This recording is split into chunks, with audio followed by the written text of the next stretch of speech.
बहुत सुंदर चर्चा ये कठोपनिषद को लेकर के चल रही है और इसका 240वें पृष्ठ पर छठी वल्ली का 8वां श्लोक है ये। अव्यक्तात्तु परः पुरुषो व्यापको लिंग एव च यज्ञात्वा मुच्यते जंतुरमृतत्वं च गच्छति। अव्यक्त प्रकृति जगत के उपादान कारण से भी सूक्ष्म परमात्मा है। पहले भी हम अनेक बार इसको सुन चुके हैं कि परमात्मा सबसे सूक्ष्म है। अब और क्या स्पष्ट कर रहे हैं यहाँ पर, संसार का मूल उपादान कारण, उसका नाम है अव्यक्त, जिसको प्रकृति कहा गया था। पीछे आया था सत्व रजस, यहाँ शब्द आया अलिंग, लिंग रहित है। तो संस्कृत में लिंग शब्द का जो अभिप्राय है चिन्ह है ना। चिन्ह, चिन्ह का मतलब जिसको देख करके किसी का अनुमान लगे, है ना। जैसे किसी आमतौर पे लंबे बाल किसी के हों, उसको देख करके व्यक्ति ये अनुमान लगाता है कि ये महिला होनी चाहिए, तो ये लिंग है। महिला होने का बाल जो है ये लिंग या चिन्ह है। ऐसे ही कहीं पर बहुत जगह पर किसी को तिरंगा झंडा दिखाई दिया तो कहेगा जी ये भारत देश होना चाहिए, या जिसके घर पर ये फहराया जा रहा है ये कोई भारतीय व्यक्ति होना चाहिए। या किसी को ओम का झंडा कहीं पर दिखाई दिया तो उसको देख करके व्यक्ति अनुमान लगाएगा कि ये भारतीय व्यक्ति होना चाहिए, या ये जो आर्य होना चाहिए, जो ओम का झंडा अगर इसने लगाया हुआ है तो इससे ये अनुमान, तो ओम का झंडा जो है ये लिंग है। किसका? किसी व्यक्ति के आर्य होने का ये लिंग है। लिंग का मतलब चिन्ह है कि उसको देख करके किसी और चीज का अनुमान लगाया जाता है। भावार्थ, परमात्मा जगत के उपादान कारण प्रकृति से सूक्ष्म है। वह प्रकृति के प्रत्येक अखंड अंश परमाणु में व्यापक है। कोई ऐसा पदार्थ नहीं जिसके भीतर बाहर परमात्मा ना हो। अतः वह सबसे सूक्ष्म है। अतः उसका कोई चिन्ह नहीं जो इंद्रियों से अनुभव किया जा सके, है ना। उसका कोई ऐसा चिन्ह नहीं है जिसको इंद्रियों से आप अनुभव कर सके। आंख, नाक, कान इत्यादि से परमेश्वर की अनुभूति नहीं की जा सकती है। केवल उसी को जान लेने से जीवात्मा मुक्ति प्राप्त कर लेता है। प्रश्न, तुमने मुक्ति को अमृत क्यों कहा?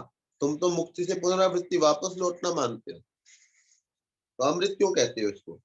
तो कह रहे हैं जीवात्मा की दो अवस्थाएं हैं, है ना। एक बार तो हम जन्म ले लेते हैं, एक वह जिसका अंत मृत्यु है।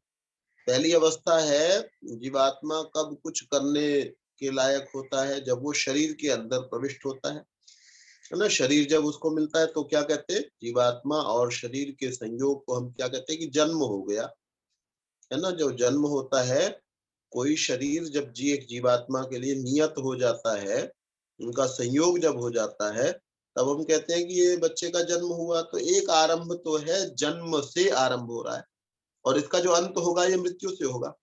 अब मृत्यु होने के बाद में व्यक्ति का जन्म नहीं हुआ, है ना, और जन्म न हो करके बहुत लंबे समय तक वो आनंद स्वरूप में रहा, और उसके बाद में इसका जब अंत होगा इस अवस्था का, जन्म का अंत कब हो रहा था? मृत्यु पर। 70 साल में, 80 साल में, 100 में, 150 में ये अंत हो रहा था। जन्म का मृत्यु पर अंत हो रहा था। लेकिन मृत्यु हुई, उसके बाद में क्या हुआ? मृत्यु के बाद में आनंद भोगने लगा, मोक्ष में चला गया व्यक्ति। मोक्ष में जाने के बाद में जीवात्मा मोक्ष को, सुख को भोगने लगा। तो इसका अंत कहाँ पर होगा? जन्म से अंत होगा। पहले का अंत था मृत्यु पर और दूसरे का अंत है जन्म पर। ये जो अवस्था है मोक्ष की, इसका अंत कहाँ पर होगा? जन्म पर अंत होगा। तो यही बात यहाँ लिखी हुई है। जीवात्मा की दो अवस्थाएं हैं। इसको बार बार आराम से पढ़ेंगे तो हम समझ सकेंगे। ये एक वह जिसका अंत मृत्यु है,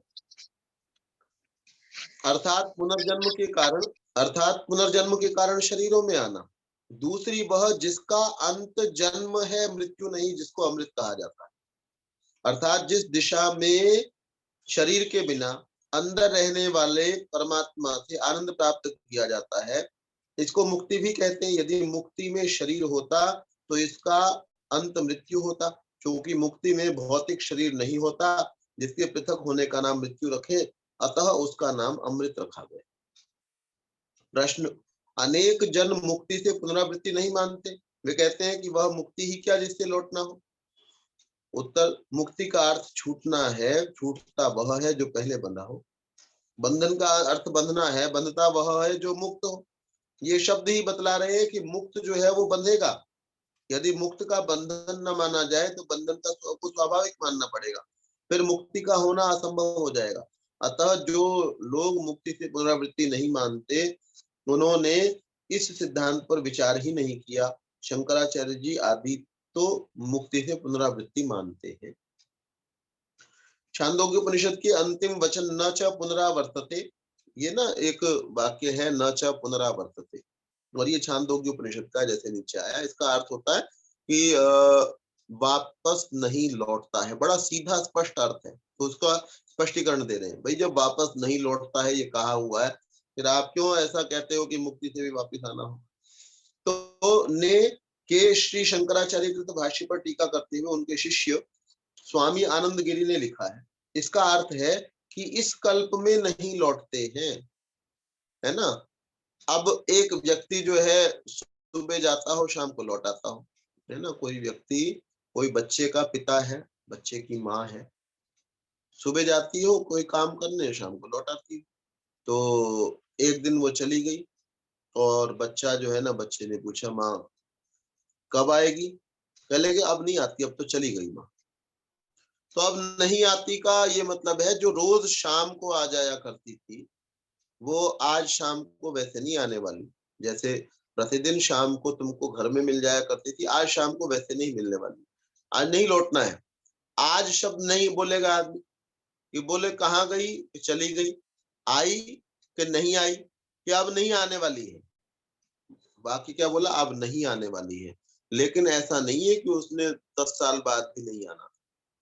10 दिन बाद, 20 दिन बाद, 50 दिन बाद अगर किसी ने आना हो कि अब नहीं आता भैया, वो अब तो जा लिया, है ना। जबकि उसने वापस आना होता है, फिर भी हम ऐसा वाक्य का प्रयोग करते हैं। जब कोई लंबे समय के लिए चला जाता है कहीं से, तो हम कहते हैं वो नहीं आता जी, अब वो चला गया अब तो ये ऐसा ही स्वामी आनंद गिरी ने क्या लिखा, इसका अर्थ है कि इस कल्प में नहीं लौटते, है ना। कल्प भी बहुत लंबा समय होता है, जब इस कल्प में नहीं लौटते तो बड़ी बात हो गई, है ना। जैसे हम कोई लौट कर आने वाला हर मृत्यु के बाद जल्दी जन्म हो जाता है, जो हर मृत्यु के थोड़े समय के बाद में ही जो जन्म लेने वाला है, और उसका जन्म जो है वो पता नहीं कितने सैकड़ों हजारों लाखों करोड़ों वर्षों के बाद में होना हो, तो अब यही तो कहेंगे अब नहीं आता जी, वो जा लिया तो चला गया वो।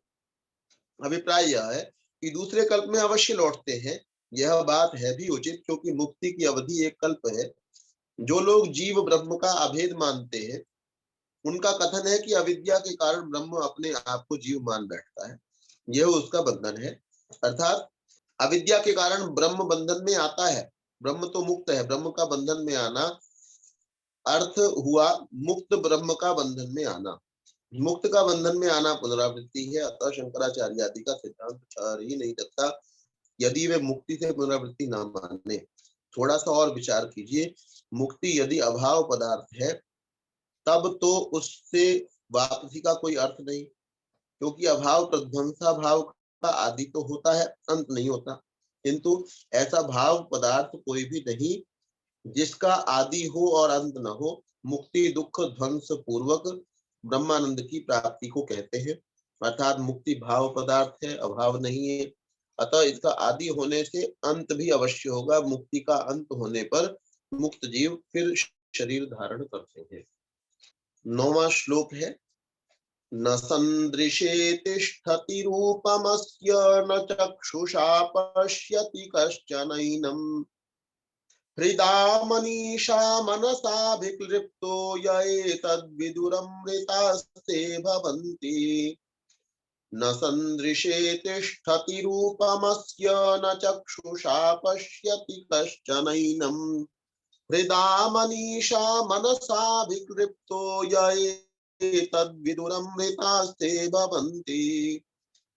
न सन्दृशे तिष्ठति रूपमस्य न चक्षुषा पश्यति कश्चनैनम् हृदा मनीषा मनसाभिक्लृप्तो य एतद्विदुरमृतास्ते विदुरमृतास्ते भवन्ति।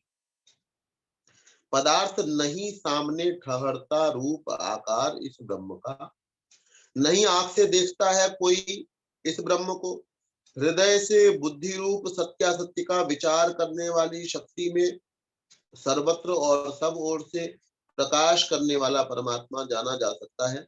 जो इस परमात्मा को जानते हैं मृत्यु से रहित मुक्त वे जन हो जाते हैं।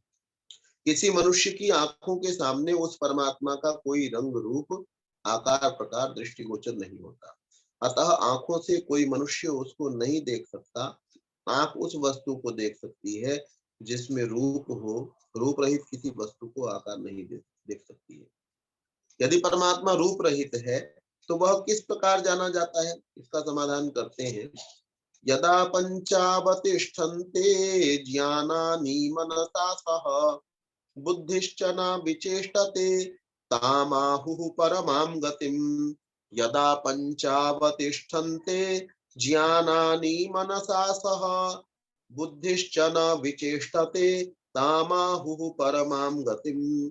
यदा पंचावतिष्ठन्ते ज्ञानानि मनसा सह बुद्धिश्च न विचेष्टते तामाहुः परमां गतिम्। यदा जब पांच ठहर जाती हैं, निश्चल हो जाती हैं, चंचलता से रहित हो जाती हैं, योगाभ्यास द्वारा अपने विषयों से हटाई हुई ज्ञानेंद्रियां मन के साथ सत्व गुणमयी बुद्धि भी नहीं चेष्टा करती, विषयों में प्रवृत्त नहीं होती, विद्वान जन उस अवस्था को कहते हैं परम गति सर्वश्रेष्ठ अवस्था, जीवन मुक्त दशा। यही बात हम लोग गीता के अंदर पढ़ रहे थे कि मुख्यता किस चीज की है, आंख को भटकने से बचाना है ना, आंख को चकाचौंध से बचाना, आंख का अंदर से आंख का प्रत्याहार में भी हमने यही बात, आंख को कहीं लगने भी नहीं देना और आंख बंद करके भी आंख के विषयों का चिंतन नहीं करना। आंख हमने बंद कर ली और अंदर से चिंतन ये चल रहा है कि वो चीज बहुत सुंदर थी, वो व्यक्ति बड़ा सुंदर था, इत्यादि इत्यादि। जो भौतिक स्वरूप का चिंतन चल रहा है वो भी जो है वो आपने आंतरिक प्रत्याहार नहीं किया। तो यहाँ भी यही कह रहे हैं कि इंद्रियां बाहर की ओर गति करना बंद करते, कान जो चीज आपको सुनना पसंद आ रही थी, बाहर की चीजें उनसे अलग आपके कान हो जाएं, वो अंदर की ध्वनि को सुनने का प्रयास करने लग जाए या बाहर की बिल्कुल ना सुने, त्वचा स्पर्श करना बंद करे। यही बात इसके अंदर कही गई है कि जो आपकी ज्ञानेंद्रियां हैं वो आपके नियंत्रण में आ जाएं, अर्थात अनियंत्रित होकर के बाहर के विषयों में न लगे। भावार्थ जब ज्ञान इंद्रियां मन और बुद्धि स्थिर हो जाती है, विषय वासनाओं में प्रवृत्त नहीं होती, वह सर्वोत्तम दशा होती है, उसी के लिए सारे यत्न हैं। 243वें पृष्ठ पर 11वां मंत्र श्लोक है। ताम योगमिति मन्यन्ते स्थिरामिन्द्रिय धारणाम् अप्रमत्तस्तदा भवति योगो हि प्रभवाप्ययौ। ताम योगमिति मन्यन्ते स्थिरामिन्द्रिय धारणाम् अप्रमत्तस्तदा भवति योगो हि प्रभवाप्ययौ। ताम योगमिति मन्यन्ते स्थिरामिन्द्रिय धारणाम् अप्रमत्तस्तदा भवति योगो हि प्रभवाप्ययौ। उसको योग मानते हैं, स्थिर इंद्रिय धारणा, इंद्रिय की अचंचल अवस्था को प्रमाद रहित अत्यंत सावधान तब होता है। योग सचमुच उत्पत्ति विनाश है, अर्थात पवित्र शुभ कल्याणकारी संस्कारों की उत्पत्ति से दुष्ट अहितकारी संस्कारों का विनाश है। जब योगाभ्यास द्वारा इंद्रियां सर्वथा वश में कर ली जाती हैं, तब योग सिद्धि का निश्चय होने लगता है। योगाभ्यास में यम नियम आदि के अभ्यास से दुष्ट विचार, दुष्ट आचार का त्याग और पवित्र विचार तथा शुद्धाचार का धारण अत्यंत आवश्यक होता है। अतः व्यवहार शुद्धि से दुष्ट संस्कारों का अपव्यय, अभाव, विनाश और शुभ संस्कारों का प्रभव, उदय, उत्पत्ति होती है। योग सिद्धि होने पर साधक सर्वथा सावधान हो जाता है। वह कोई ऐसा कर्म नहीं करता जिससे पतन हो क्योंकि वह विषयों की वास्तविकता को समझ चुका होता है। 12वां है नैव वाचा न मनसा प्राप्तुं शक्यो न चक्षुषा अस्तीति ब्रुवतोऽन्यत्र कथं तदुपलभ्यते। नैव वाचा न मनसा प्राप्तुं शक्यो न चक्षुषा अस्तीति ब्रुवतोऽन्यत्र कथं तदुपलभ्यते। नैव वाचा न मनसा प्राप्तुं शक्यो न चक्षुषा अस्तीति ब्रुवतोऽन्यत्र कथं तदुपलभ्यते। नैव वाचा न मनसा प्राप्तुं शक्यो न चक्षुषा अस्तीति ब्रुवतोऽन्यत्र कथं तदुपलभ्यते। न तो वाणी से न मन से प्राप्त किया जा सकता है, न आंख से, वरन ब्रह्म है ऐसा कहने वाले से अन्यत्र कैसे वह प्राप्त किया जा सकता है। अर्थात उसकी सत्ता का संवेदन आत्मा को होता है। आत्मनिष्ठ ध्यानी ही उसकी सत्ता के संबंध में निश्चय पूर्वक कह सकते हैं कि यह है, दूसरा कोई कैसे कहे। अर्थात स्वयं अनुभव करना चाहिए। भावार्थ इंद्रियां रूप रस गंध आदि विषयों को ग्रहण करती हैं। परमात्मा शब्द आदि से सर्वथा भिन्न होने के कारण इंद्रियों का विषय नहीं हो सकता। बहुत से लोगों ने पूजा की पद्धति क्या बनाई कि आपने मंदिर में जाकर के और घड़ियाल बजाया, घंटा बजाया, ढप बजाया, घंटे ढप घड़ियाल मजीरे मजीरे बजाते हैं। इसलिए बजा रहे हो भाई, जाकर के पूछा जी ईश्वर की प्राप्ति के लिए हम इसको बजाते हैं। लेकिन परमेश्वर शब्दों से अलग है, शब्द से अलग है। आप शब्दों से, ऊंचे शब्दों से, बहुत ऊंचे घंटे घड़ियालों को बजाने से आप परमेश्वर को प्राप्त नहीं कर सकते। तो शब्द आदि से सर्वथा भिन्न होने के कारण इंद्रियों का विषय नहीं हो सकता। आस्तिक साधक अपने अभ्यास जनित अनुभव के आधार पर कहते हैं कि परमात्मा है और अवश्य है, किंतु इंद्रियों से परोक्ष है। पदार्थों में जो तारतम्य, न्यूनता, अधिकता, छोटाई, बड़ाई दिखाई देती है, वह बताती है कि एक ऐसी दशा भी चाहिए जिसमें तारतम्य न हो, जिससे और कोई महान न हो। वह अवस्था परमात्मा की है। संसार में ऐश्वर्य का तारतम्य दिखाई देता है। कोई लक्षाधिपति है तो कोई करोड़ों का स्वामी है। इसी प्रकार जहाँ ऐश्वर्य की पराकाष्ठा हो, जिसे और ऐश्वर्य प्राप्त करने की कामना न हो, वह परमात्मा है। इसी प्रकार ज्ञानियों में भी भेद है। कोई कुछ जानता है, कोई कुछ। कोई भी पुरुष सर्वज्ञ नहीं है, किंतु ज्ञान की यह भिन्न अवस्थाएं संकेत कर रही हैं कि कोई ऐसा होना चाहिए जिसमें अज्ञान का लवलेश न हो। जो सर्वत्र हो वह परमात्मा है। संसार में कार्य कारण श्रृंखला सर्वत्र कार्य कर रही है। जगत में सर्वत्र विकार, उत्पत्ति, विनाश आदि कार्य करते दृष्टिगोचर होते हैं। इससे जगत के जन्म उत्पत्तिमान होने का निश्चय होता है। उत्पत्ति के लिए कर्ता चाहिए। संसार में दिखने वाले मनुष्य आदि किसी में इस विशाल संसार के रचने का सामर्थ्य नहीं दिखता। विकारवान होने के कारण रचा हुआ यह अवश्य है, अतः इसका रचने वाला कोई ना कोई अवश्य होना चाहिए, वही परमात्मा। 13वां है अस्तित्वोपलब्धव्य तत्वभावेन चोभयोः। अस्तित्वोपलब्धस्य तत्वभावः प्रसीदति। अस्तित्वोपलब्धव्यस्तत्वभावेन चोभयोः। अस्तित्वोपलब्धस्य तत्वभावः प्रसीदति। अस्ति वह ब्रह्म है, यह धारण से उसे प्राप्त करना चाहिए। वास्तविक दशा के द्वारा और दोनों की वह है, इस प्रकार प्राप्त करने वाले की तात्विक स्वरूप शुद्ध होता है और नहीं है कि विवेचना करने से निश्चय होता है कि परमात्मा है। ऐसा मानना और जानना और तदनुसार आचरण करना कल्याणकारी है। जो मनुष्य भाव और अभाव पदार्थ का यथार्थ स्वरूप जानकर सर्वत्र विद्यमान परमात्मा को जान लेता है, उसका आत्मा और अंतःकरण विमल हो जाते हैं, उसके दोष धुल जाते हैं और अपूर्व सुखदायिनी शांति प्राप्त होती है। 14वां है यदा सर्वे प्रमुच्यन्ते कामा येस्य हृदिश्रिताः अथमर्त्यो मृतो भवत्यत्र ब्रह्म समश्नुते। यदा सर्वे प्रमुच्यन्ते कामा येस्य हृदिश्रिताः अथमर्त्यो मृतो भवत्यत्र ब्रह्म समश्नुते। जब सब छूट जाती हैं विषयों की अभिलाषाएं जो इस मनुष्य के हृदय में अंतःकरण में रह रही थी, बसी हुई थी, तब मरण धर्मा मनुष्य अमृत मुक्त हो जाता है और इसी जन्म में ब्रह्म को, मुक्ति को भली प्रकार प्राप्त कर लेता है। हम लोग मुक्ति के करीब हैं या दूर है, इसका लक्षण बता दिया। अब मैं जानना चाहूं मैं मुक्ति के पास हूं या दूर हूं, तो मुझे आंखों के विषय कितना सिताते हैं, कितना मेरी देखने की इच्छा होती है, कितना मेरी सुनने की, बाहर की चीजों को सुनने की इच्छा होती है, कितना मेरी सूंघने की, ज्यादा से ज्यादा अच्छी अच्छी चीजें सूंघने की इच्छा होती है। जितनी ज्यादा इच्छा होती है, इतना, इसका मतलब मैं उतना मुक्ति से दूर हूँ। और जब मेरी इच्छाएं समाप्त हो गई हैं, बुद्धिपूर्वक, विचार पूर्वक मैं सब कुछ करता हूँ, तो इसका मतलब मैं मुक्ति के करीब। यदा सर्वे प्रभिद्यन्ते हृदयस्येह ग्रन्थयः अथमर्त्यो मृतो भवत्येतावदनुशासनम्।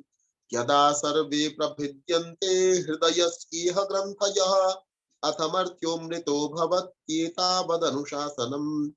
यदा सर्वे प्रभिद्यन्ते हृदयस्येह ग्रन्थयः अथमर्त्यो मृतो भवत्येतावदनुशासनम्। जब टूट जाती है हृदय की, अंतःकरण की इसी जन्म में गांठें, तब मरण धर्मा मनुष्य मुक्त होता है। इतना ही परंपरा से चला आता है। नचिकेता के तीसरे प्रश्न का उत्तर समाप्त करते हुए यमाचार्य कहते हैं, नचिकेता, चिरकालीन वासनाओं के कारण अंतःकरण में राग, द्वेष, लोभ, मोह, मद, ईर्ष्या, मत्सर, काम, क्रोध की अनेक गांठें पड़ जाती हैं। उनके कारण किसी को मित्र, किसी को शत्रु, किसी को अपना, किसी को पराया समझने लगता है। इससे उन गांठों में बल पड़ता है, ऐंठन आती है। विवेकशील इन गांठों के कारण को पहचान कर उसे नष्ट करने का उपाय करता है। इससे अहंकार, ममकार की सब गांठें खुल जाती हैं। गांठें जब खुल गई, बंधन स्वतः ही छूट गए, फिर मुक्त होने में क्या त्रुटि रह गई। नचिकेता, ब्रह्म विद्या का यही सार है। संकेत से मरण समय में मुक्त मनुष्य की पहचान बताते हैं। शतम चैका हृदयस्य नाड्यस् तासां मूर्धानमभिनिसृतैका तयोर्ध्वमायन्नमृतत्वमेति विश्वंगन्या उत्क्रमणे भवन्ति। कल भी यही चर्चा चल रही थी जो इसके अंदर आई हुई है। शतम चैका हृदयस्य नाड्यस् तासां मूर्धानमभिनिसृतैका तयोर्ध्वमायन्नमृतत्वमेति विश्वंगन्या उत्क्रमणे भवन्ति। 100 और एक हृदय की नाड़ियां हैं, उनमें से सिर की ओर निकली एक नाड़ी है। कल ये चर्चा की जा रही थी कि मूर्धा से जब आपके प्राण बाहर जाते हैं, तो इसका मतलब आप मुक्त हुए, वो उसका प्रमाण ये लिखा हुआ है यहाँ पर। मृत्यु के समय में यदि आपके प्राण जितने ऊपर से बाहर निकले हैं, उतनी आपकी ऊर्ध्वगति हुई है। ऊर्ध्वगति मतलब आप अच्छी योनियों को प्राप्त हुए हैं, और बिल्कुल ऊपर से गए हैं प्राण बाहर, इसका मतलब आपको मुक्ति की प्राप्ति हुई है। उस व्यक्ति को मुक्ति की प्राप्ति हुई। उनमें से सिर की ओर निकली है एक, उस नाड़ी के साथ ऊपर को आता हुआ मुक्ति को प्राप्त करता है। सब ओर से दूसरी जन्म मरण का निमित्त होती है। शरीर में अनेक छिद्र है, मरण समय इनमें से किसी न किसी के द्वारा आत्मा निकल जाता है। यमाचार्य कहते हैं, हृदय की अनेक नाड़ियों में से एक नाड़ी ऊपर को अर्थात ब्रह्मरंध्र की ओर जाती है। जीवन मुक्त योगी मृत्यु का समय आया देख प्राणों को रोककर आत्मा को इस नाड़ी के द्वारा बाहर निकाल देते हैं। इसके बाद उनकी मुक्ति हो जाती है। इसी नाड़ी को सुषुम्ना भी कहते हैं। जिन्होंने मानुष जीवन का भोग विलास में विनाश किया, उन्हें तो आत्मा का तथा आत्मा की उत्क्रांति आदि का ज्ञान ही नहीं होता, अतः उन्हें अपनी मृत्यु समीप आई हुई भी नहीं दिखती। उनके प्राण किसी अन्य मार्ग से निकलते हैं, फलतः वे जन्म मरण के प्रवाह में पड़े रहते।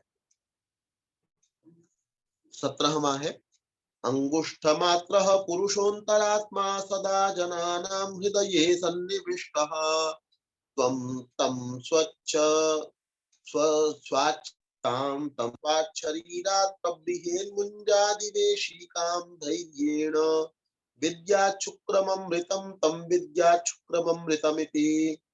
अंगुष्ठ मात्र हृदय स्थान में रहने वाला शरीर इंद्रिय आदि का रक्षक अंतरात्मा सदा मनुष्यों के हृदय में प्रविष्ट है, स्थित है। उसको अपने शरीर से निकाले, पृथक करे, मुंज से जैसे सींग को तीली को धैर्य पूर्वक उसको जाने, शुद्ध अविनाशी जाने। शुद्ध अविनाशी का दूसरी बार पाठ उपदेश की समाप्ति को सूचित करता है। जब तक शरीर में चेष्टा है तब तक इसमें जीवात्मा का अवश्य वास है।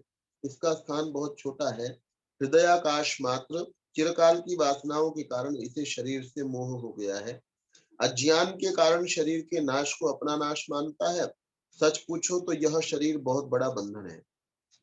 जैसे कोई कैदी बहुत दीर्घ काल कारावास में रहा हो तो उसे उस जेल से ममता हो जाती है, वह उसे छोड़ने के विचार से कांप जाता है।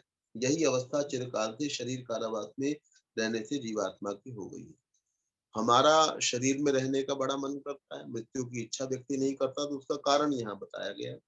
जबकि इसमें रहता हुआ व्यक्ति कष्ट भोगता है। शरीर के अंदर रहता हुआ उसकी कभी दाढ़ में भी दर्द होगा, दांत में भी दर्द होगा, कभी उसको कैंसर भी होने की संभावना है। तो उसको सारा कुछ पता होते हुए कभी वो थक भी जाता है, कभी उसको बैठने की इच्छा होती है, कभी लेटने की इच्छा होती है। इसका मतलब खड़ा हुआ आनंद नहीं भोग रहा था, तभी तो लेटने की इच्छा हो रही है। तो ये सब जानते हुए लेकिन उसके बावजूद भी इस शरीर को छोड़ना क्यों नहीं चाहता भाई? जब इस शरीर के होते हुए तू थक भी जाता है, इस शरीर के होते हुए भोजन की भी इच्छा होती है, इस शरीर को चलाने के लिए तू ये सोचता है कि कुछ ना कुछ गलत काम भी करके धन प्राप्त हो जाए, तो उसके बाद भी शरीर को छोड़ना क्यों नहीं चाहता? तो उसका कारण बता रहे हैं। जैसे किसी व्यक्ति को बहुत लंबे समय से जेल में रखा जाए, तो उसको कहो अब जेल से बाहर निकलना है, तो उसको बड़ा मुश्किल लगता है। वो सोचता है यहाँ से छोड़ करके पता नहीं बाहर क्या होगा, यही ठीक था, क्योंकि आदत पड़ जाती है। तो कह रहे हमारी आदत ऐसी बन गई है, हालांकि है तो ये कारावास, लेकिन इस कारावास की हमको ऐसी आदत पड़ गई कि मन ही नहीं करता इस कारावास से हम निकले। शरीर कारावास में रहने से जीवात्मा की हो गई है। बुद्धिमान विवेकी को चाहिए कि धैर्य पूर्वक लगातार अभ्यास से आत्मा को शरीर की अनिष्टकारिता का बोध कराए और इसे बाहर निकाले। मुंज से सीख निकालने का संकेत बतलाता है कि पंच कोशों से आत्मा का भेद समझकर कार्य करे। आत्मा वास्तव में शुद्ध और अमृत है, किंतु शरीर इंद्रियों आदि को अपना स्वरूप मानने से और अपने आप को मलिन और विनाशी मान रहा है। मनुष्य को चाहिए कि आत्मा को उसके यथार्थ रूप में समझे। मृत्यु प्रोक्ताम नचिकेतोऽथ लब्ध्वा विद्यामेतां योग विधिं च कृत्स्नम् ब्रह्म प्राप्तो विरजोऽभूत् विमृत्युरन्योप्येवं यो विदध्यात्ममेव। मृत्यु प्रोक्ताम नचिकेतोऽथ लब्ध्वा विद्यामेतां योग विधिं च कृत्स्नम् ब्रह्म प्राप्तो विरजोऽभूत् विमृत्युरन्योप्येवं यो विदध्यात्ममेव। मृत्यु के की उपदेश की हुई नचिकेता तब प्राप्त करके विद्या को, इस योग विधि को भी संपूर्ण ब्रह्म को प्राप्त करके दोष रहित विरक्त हो गया। मृत्यु रहित दूसरा भी हो इसी तरह जो जाने अध्यात्म को ही। पाठकों का उत्साह बढ़ाने के लिए ग्रंथकार यथार्थ घटना का उल्लेख करता है। ब्रह्म विद्या और संपूर्ण योग विधि का विधिवत अनुष्ठान करने से नचिकेता के मल विक्षेप आवरण आदि सब दोष दूर हो गए, क्योंकि अभ्यास से उसने ब्रह्म प्राप्ति कर ली थी। इसी प्रकार जो साधक अध्यात्म को जानेगा, अर्थात शरीर इंद्रिय मन बुद्धि आत्मा और परमात्मा को यथार्थ रूप में जानेगा, वह भी मुक्त हो जाएगा। अर्थात यह करनी की विद्या है, केवल कसने से कुछ नहीं बन सकता।